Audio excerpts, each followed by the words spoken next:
Bienvenue dans votre magazine, un magazine que vous offre la MBC parce que rien n'est plus précieux que votre santé. Merci de prendre le temps de regarder cette émission. Aujourd'hui, nous pouvons intéresser à un gaz incolore, inodore et surtout invisible, mais très, très toxique. Alors, nous pouvons guetter avec nos invités sur le plateau qui fait, et pourtant, nous comprend comment nous devons servir, quelles précautions nous devons prendre quand nous servons ce gaz-là, cause aujourd'hui le monoxyde de carbone. Deux invités sur le plateau. Nous avons tout d'abord avec nous le docteur Balkrish Bidessi, qui est Regional Public Health Superintendent au ministère de la Santé et du Bien-être. Bonsoir, docteur. Bonsoir, Nathalie. Bonsoir aux téléspectateurs de Maurice Inconnu ou la santé. Merci, docteur, d'être sur le plateau. Je vous en prie. Nous avons également avec nous Giovanni Rezana, qui est Station Fire Officer au Mauritius Fire and Rescue Service. Bonsoir, monsieur Rezana. Bonsoir Nathalie et bonsoir aux téléspectateurs. Merci d'être sur le plateau. Donc, nous spécialisons quand nous commençons l'émission là, qui nous cause le monoxyde de carbone. Peut-être, docteur, pour commencer, par définition, c'est quoi? Alors, comme on mentionne, il y a un gaz qui est présent dans l'air et qui est très dangereux. Pourquoi? Parce qu'il dépend aucune couleur, on ne va pas détecter, il dépend aucune odeur aussi, difficilement détectable. Et il y a un gaz qui n'a aucun goût. On va pas un goût aussi avec lui. Alors, quand il y a un monoxyde de carbone dans l'air, c'est quand il y a une combustion incomplète à un substrat. Tout simplement, ça veut dire si vous pouvez brûler quelque chose, un substrat, comme un kérosène, de l'huile, incomplètement, là, il y a un monoxyde de carbone. Et très souvent, la personne qui est exposée au monoxyde de carbone n'est pas même connue dans un premier temps qu'il est exposé avec ce gaz-là. Mm-hmm. Alors, Giovanni Rezana, est-ce qu'il est indispensable qu'il nous serve gaz dans la case ou bien pour les autres utilités en 2026? Oui, là, comme l'hiver peut être son plein et température baissée, bien frais. Et pour nous gagner une température, une délai bien chaud pour prendre nos bains et pour servir pour prendre les autres quelque chose, comme par exemple nous gagner la vaisselle et ainsi de suite. Mais là, c'est indispensable qu'il y ait un chauffe-eau à gaz. Parce que le solaire, là, en hiver, il n'y a pas de nous, sa température nous peut bizarre là. Alors, nous préférons servir le chauffe-eau. Alors, Giovanni Rezana, le gaz azote est indispensable dans toutes nos utilités, dans tout ce qui dans nos activités de tous les jours, n'est-ce pas? Oui, il est indispensable parce que l'hiver, la température est bien baissée et il y a une place qu'on peut faire bien frais. Mais pour gagner une température chaude, dans de l'eau chaude pour nous prendre nos bains et nous faire les autres affaires, par exemple, nous avons fait la vaisselle aussi. Alors, nous avons un chauffe-eau à gaz, comparément au solaire.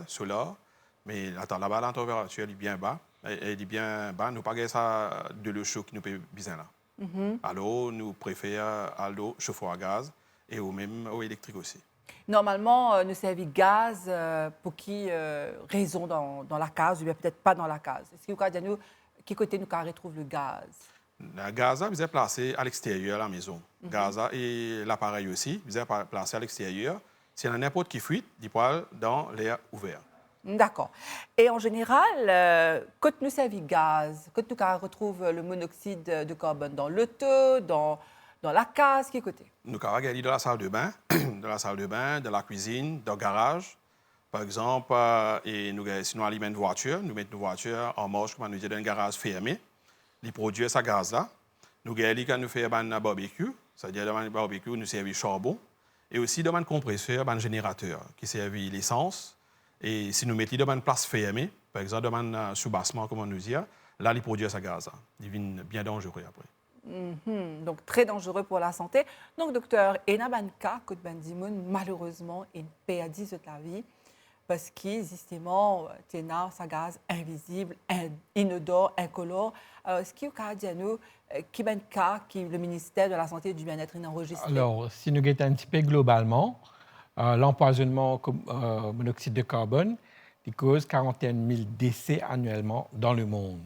Mais à Maurice, depuis le commencement, janvier 2026, nous avons 7 cas d'empoisonnement au monoxyde de carbone avec 2 cas de décès. Toujours est-il qu'ils nous mettent beaucoup l'accent sur le chauffe-eau à gaz, mais dans plusieurs les autres circonstances que tout cas notre décès, tout récemment, nous tenons un décès d'un garage qui est fermé avec la voiture qui est allumée que nous avons 2 cas de décès. Toujours est-il qu'il nous besoin mentionner qui comment une caractéristique ça Gaza ou pendant qu'un parfum, pendant qu'un ou pas trouve lit, pendant qu'un goût. Il est très important qu'il nous mentionne la personne qui est exposée. Malheureusement, il y a un effet secondaire là bien après et qu'il n'est pas même connu l'exposé. Deuxièmement, le mécanisme quand on peut respirer le monoxyde de carbone, comment il fonctionne dans le corps. C'est tout simplement dans nos cellules rouges, nos globules rouges, et dans l'hémoglobine. Normalement, l'hémoglobine, il y a l'oxygène qui vient coller pour comment dire l'oxygène entier au corps. Mais quand on a un carbone monoxyde, ça veut dire monoxyde de carbone, il y a une forte compétition avec l'oxygène et de là qu'il fait l'empoisonnement au monoxyde de carbone. C'est-à-dire, ce monoxyde de carbone-là, il rentre beaucoup plus dans les corps qu'il y a de l'oxygène alors? De l'oxygène, parce qu'il y a dans l'eau du sang, il y a collé avec l'hémoglobine et qu'il pas laisse cet oxygène-là faire ce travail normal d'oxygénation. Alors, tout simplement, quand on respire beaucoup de monoxyde de carbone, on commence à gagner un symptôme très caractéristique. Alors, docteur, qui sont ces symptômes-là? Alors, dans un premier temps, on mentionné un symptôme caractéristique quand on a une forte concentration de carbone monoxyde, mais quand il y a moins, comme on dit, un pourcentage de 40 par million de monoxyde de carbone dans l'air, nous mesurons par ppm, ça veut dire par million, nous trouvons qu'il y a un symptôme très, très vague, qui est capable, ou un mot de tête, ou sentir léthargique, ou pas sentir bien, ou un petit vertige, mot de ventre, ou quand même qu'on peut aller avec un état grippal, ça quand il y a faible dose. Mais quand il peut augmenter, il peut dépasser 400 parts par million, on trouve un effet beaucoup plus grave, comme une hallucination, vertige, perte de connaissance, crise et état comateux. Et en général, docteur, qui est le qui est plus vulnérable?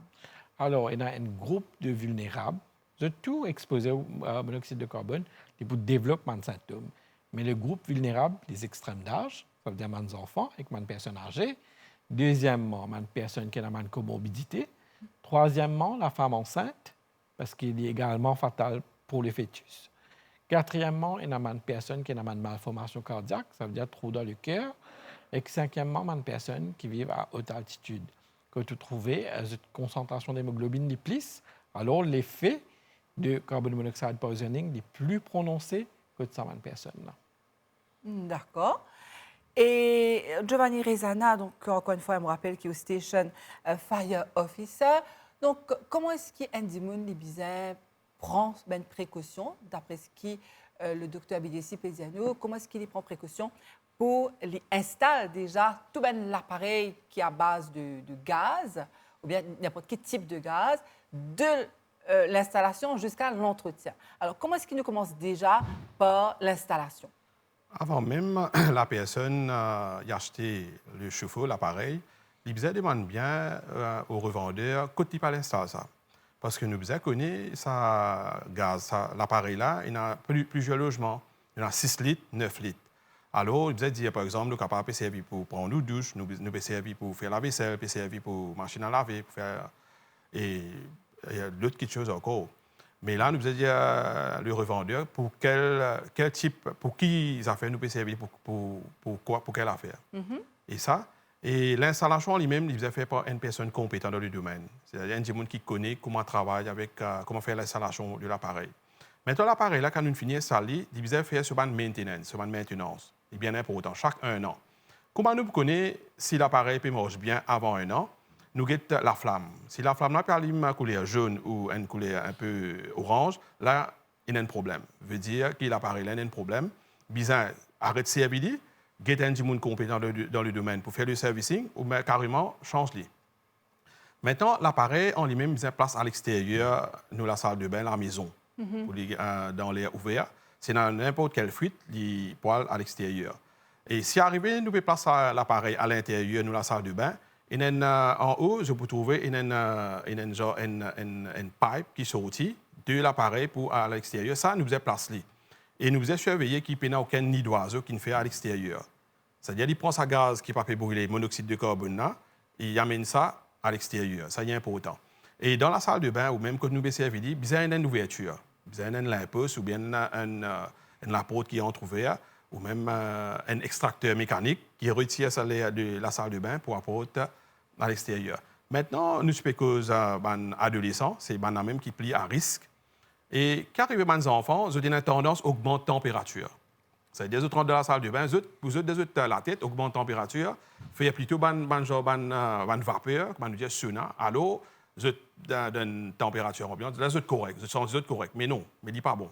Qui nous peut faire, quand nous peut augmenter la température, qui dit augmenter la température dit plus beaucoup de gaz PCAV. Plus beaucoup de gaz PCAV veut dire plus beaucoup de monoxyde de carbone qui peut brûler. Alors, ça les enfants-là qui vont arriver, ils sont capables d'être contaminés. Mais qui besoin faire, la salle de bain doit toujours être ouverte et sous surveillance d'une grande personne. Quand les enfants peuvent prendre un bain, peuvent prendre un bain, peuvent prendre un douche. Maintenant, ça aussi, il est bon, nous connaissons que l'appareil est brûlé. C'est-à-dire c'est la flamme qui produit ça de l'eau chaude là. Et là, il y a une tendance quand on met une corde à linge pour faire sec de la salle de bain. Ça aussi, il est déconseillé. Okay? N'importe qui est, ça est capable de provoquer un incendie même.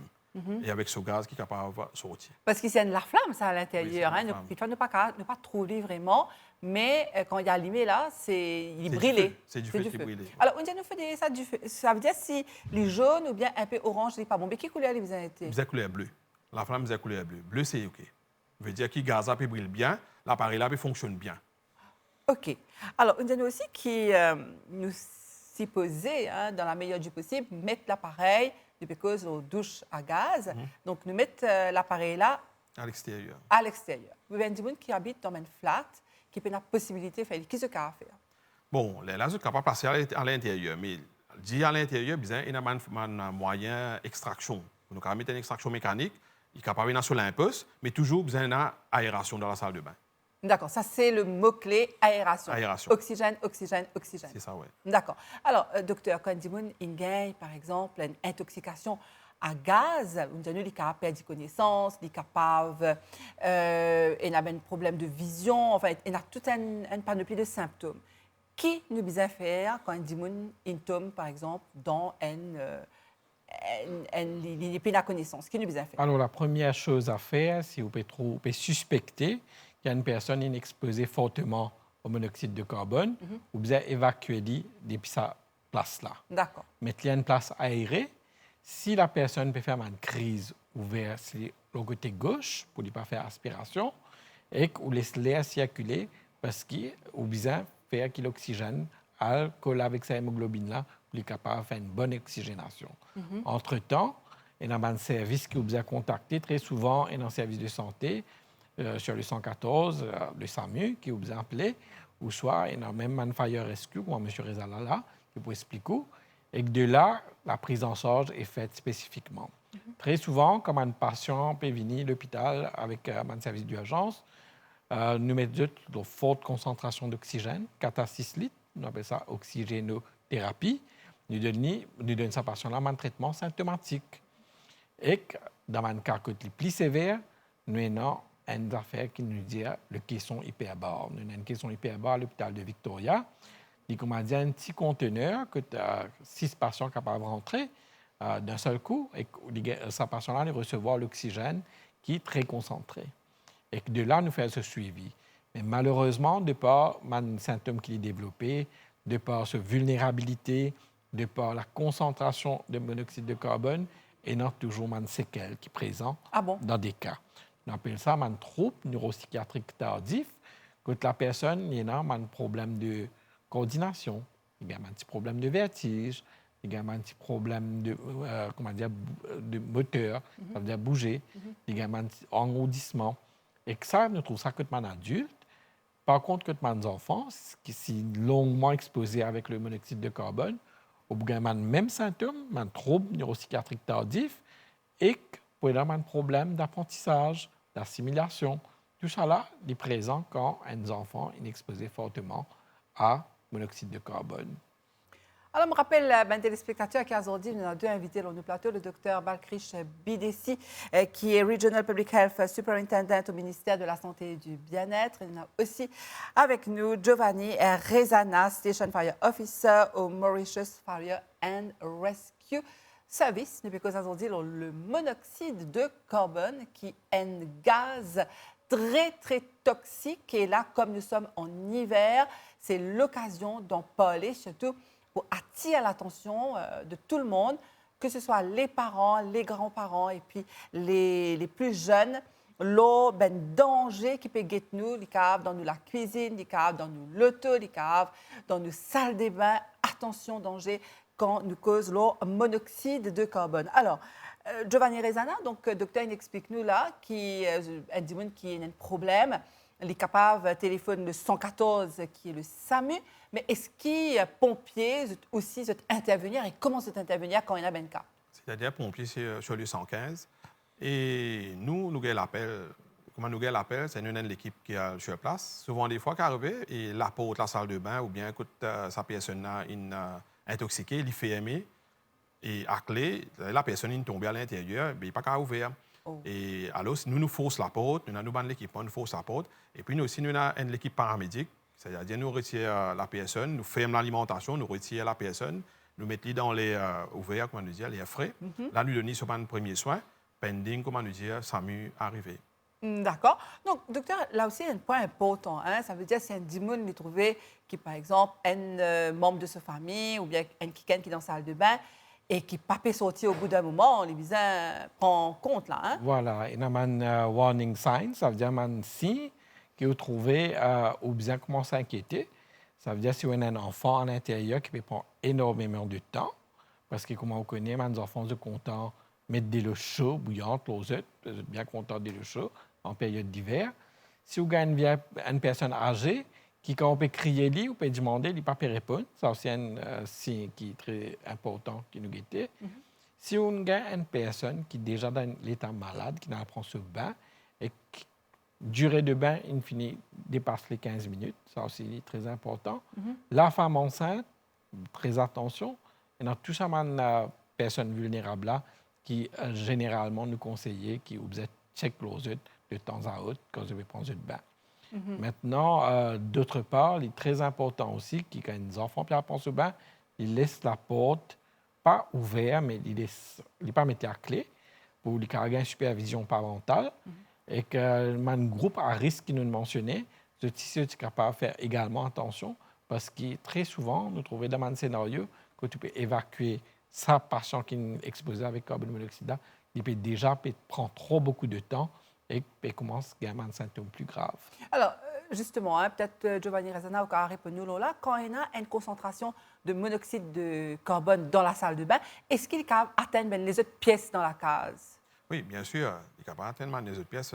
Surtout si, parce que si même la porte fermée, il passe au-dessus de la porte. Et souvent, des fois, nous avons la salle de bain qui n'est pas fermée complètement. Oui. Et en haut, il y a un petit espace. Alors, il voyage, il y aller. Il passe, il y aller. Quand il y a l'espace à rentrer, il rentre. D'accord. Et est-ce qu'il a aussi, encore une fois, nous faisons prendre précaution, apparemment, il ne faudrait pas nous, dans l'île benzalimètre, il ne faudrait pas nous servir un produit qui est inflammable.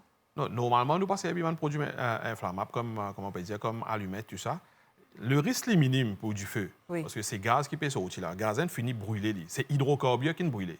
Alors, hydrocarbures, si lui-même, c'est gaz méthane, si le gaz, c'est une fuite de gaz, là, oui, là, c'est un danger. Mais normalement, si le gaz monoxyde de carbone qui sort, non, ce n'est pas flammable. D'accord. Donc, monoxyde de carbone, ou bien, explique-nous ça, là, hein, docteur. Encore une fois, nous rappelle un téléspectateur qui est assez particulier. On mentionne fuite de gaz. Ça n'a rien à voir avec une fuite de gaz. Là. Est-ce qu'il y a peut-être rédiagnostiquer ça pour un téléspectateur qui ne fait que prendre... Oui, monoxyde de carbone, comment nous gagnons? Ce n'est pas une fuite de gaz méthane. Par exemple, nous gagnons une fuite de gaz dans la cuisine qui ne sortit. Là, comment nous dire, il est flammable. Non. C'est un gaz qui produit dans une place restreinte, c'est-à-dire c'est hydrocarbures qui ne brûlassent. L'oxygène est bien minime. Là, il produit ce gaz monoxyde de carbone. Là. Parce que quand il y a une fuite de gaz, attention là aussi, hein, il est encore plus dangereux. Quand il y a une fuite de gaz, là, il est inflammable. C'est un démon alimentaire, il peut prendre une explosion. Quand il y a du feu, il y a une explosion aussi. Mais fuite de gaz, encore une fois, nous sentons-les, non? Quand il y a un gaz qui est un petit peu ouvert. Oui, c'est ça. Gaz, nous sentons-les parce qu'il y a un additif qui s'appelle mercaptan dedans. C'est-à-dire qu'un gaz, il fuite, nous sentons-les. Il y a l'odeur gaz. Là, s'il y a une fuite de gaz qui nous fait, nous aération, nous ouvrons la fenêtre, nous parlons au la lumière. nous laisse, nous évite rentrer dans l'emplacement, attention, nous pas connaît, attention, il y a une étincelle par là, mais tant que possible, nous évite, il n'y a aucune étincelle qui produit dans le gaz à une fuite. Et si nous sentions l'odeur de gaz dans nous la case ou n'importe où, qui nous besoin faire pareil, nous aérer à nous la case, nous laisser l'air rentrer? C'est-à-dire, nous besoin de l'alimentation, nous fermons l'alimentation. Nous faisons l'alimentation et puis nous faisons une ouverture, nous ouvrons la fenêtre, nous ouvrons la porte, nous pas allumer aucune la lumière, aucune source d'étincelle. D'accord. Alors, docteur, pour revenir à la santé de Bendimoun qui est intoxiqué au monoxyde de carbone, nous disons qui des fois ça quand même une séquelle. Donc, encore une fois, après les symptômes, est-ce qu'il y a ce traitement, est-ce qu'il a besoin de continuer faire un suivi avec un docteur? Certainement, parce qu'il y a un cas aigu. Il y a une urgence en lui-même, ça veut dire le traitement, ça va prendre son cours parce qu'il peut dépendre de l'exposition, qui concentration monoxyde de carbone, sa personne l'a exposée, et il y a un suivi. Il y a un suivi qui, la personne, quand elle se décharge à la maison, il revient parce qu'il y a une évaluation neurologique qui nous fait avec la personne, nous avons anticipé au fil du temps comment il peut évoluer. Tu mentionnes un terme très important, un trouble neuropsychiatrique tardif. Le mot même tardif, ça veut dire développer tard. Alors, le suivi est toujours là pendant une période d'une année, que nous pouvons évaluer neurologiquement comment le patient est. Et quelqu'un qui est asthmatique, est-ce qu'il là aussi est un petit peu plus vulnérable? Certainement, il y a une comorbidité et que l'asthmatique se bronche les plus fragiles. Ça veut dire, s'il peut inhaler le monoxyde de carbone, il peut appeler rapidement dans ceux du sang et qu'il peut faire seulement l'effet plie rapidement. D'autre part, quand on peut tirer une personne qui est asthmatique depuis un lieu quand il est exposé avec monoxyde de carbone, nous connaissons que ce volume respiratoire n'est pas normal. Ça veut dire qu'il prend beaucoup de temps pour évacuer ce monoxyde de carbone qui est absorbé à travers ce poumon-là, comparativement à une personne normale. Et que là, on trouve un symptôme plus aggravé, plus développé que sa personne asthmatique-là. Alors, Giovanni Rezana, là, à l'heure qu'il est, nous en hiver, nous avons qui une précaution nous prend, mais pour Bendimoun qui peut-être n'a trop peut-être connaissance pour l'installation, comme on dit, nous avons un Bendimoun qui est professionnel, donc qui nous besoin faire là à l'heure qu'il est, nous besoin maximise précaution, surtout pour ça l'hiver là. Oui, c'est-à-dire bon. L'installation, comme on nous dit, il faisait faire par une personne professionnelle. Maintenant, si l'appareil est déjà installé, mais comme on dit au début, nous avons couleur la flamme là. Nous avons si il peut donner moi bleu, ça y est, OK. Si il sens couleur, il peut donner jaune ou bien orange, là, il y a un problème. Mais nous faisons une personne compétente, une un servicing de l'appareil, ou bien carrément, nous changeons l'appareil. S'il fait sur les temps, comment nous dit, s'il fait sur les temps. Mais il y a des gens comme ça, il a plus longtemps, 15 ans, 20 ans, mais non, ce n'est pas ça. Nous besoin tout le temps, chaque un an, faire ce servicing. Servicing très important là aussi. Donc, vous avez l'appareil de gaz en général, sans faire bien sûr de publicité commerciale, en général, combien de temps il a duré? Non, nous payons duration, nous pas de, enfin, il pas dépend de l'homme, ça. C'est-à-dire, il dépend de comment la personne peut servir l'appareil. D'accord. Il peut placer l'appareil, mais nous pas capable de dire qu'il l'appareil plus bon, qu'il l'appareil qui pas bon. Voilà. Et tout l'appareil, c'est même affaire. Parce que le concept, l'appareil, c'est de l'eau qui est alimentée avec gaz. D'accord. Le plus important, c'est qu'il nous check la flamme vient bleue, et nous fait un servicing une fois par an. Par an, nous fait servicing. Maintenant, comment nous dire, elle nous a fait aussi, nous capables de faire. Là, il y a un détecteur de gaz, monoxyde de carbone, qui vendait sur les marchés. Nous capables de placer ça aussi.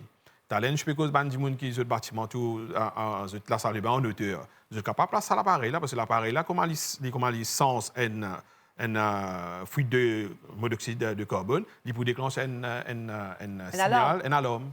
Nous connaissons, il y a un danger, nous prenons bonnes précautions. D'accord. Donc, ça, c'est une alternative que nous pouvons faire pour nous protéger. Nous avons un appareil qui peut détecter un détecteur de monoxyde de carbone. Alors, qui ont envie de dire nous, là, Giovanni Rezana, pour nous terminer l'émission aujourd'hui? Bon, le maître mot, c'est l'aération. C'est l'aération. Parce que là, l'hiver, comment nous dire, l'hiver, nous utilisons ça, il est indispensable. Nous visons servir, enfin, 3 quarts de personnes, nous servons ça l'appareil là. Alors, nous visons, le maître mot, c'est l'aération. Nous, la salle de bain, quand nous mettons l'appareil, l'appareil passe à l'extérieur et la salle de bain est bien aérée. Attention, docteur, hein, si nous trop aérés ou si pas qu'à attrape froid en hiver. Définitivement, il y a le risque d'attraper froid, mais quand on peut servir une douche à gaz, c'est très important, l'aération est très importante. Ne pas bloquer les conduits, parce que l'évacuation est bien importante. Vétusté de l'appareil, comme M. Rezanan mentionné, vous avez fait un sous-servicing toutes les années. Les personnes à risque, toujours la suspicion, un petit peu plus de précautions. Et aussi, nous devons prendre en considération les enfants, le temps de bain prolongé. Tout ce facteur-là est également très important. D'accord. Donc, merci beaucoup en tout cas d'être venu sur le plateau. Donc, mon rappel, téléspectateurs qui ont dit une cause les dangers du monoxyde de carbone dans la case ou bien ailleurs, surtout, danger qui est là, nous la santé. Et comme on nous connaît, c'est un type de gaz qui est très, très toxique. Il est capable, soit faire nous un problème vraiment grave, même des fois mortel. Hein, c'est un cas mortel qui est associé à l'intoxication au monoxyde de carbone. En tout cas, messieurs, merci beaucoup d'être venus sur le plateau. Merci. Et merci à vous qui avez suivi cette émission. Je vous dis à très bientôt pour un magazine sur votre santé, parce que rien n'est plus précieux que votre santé.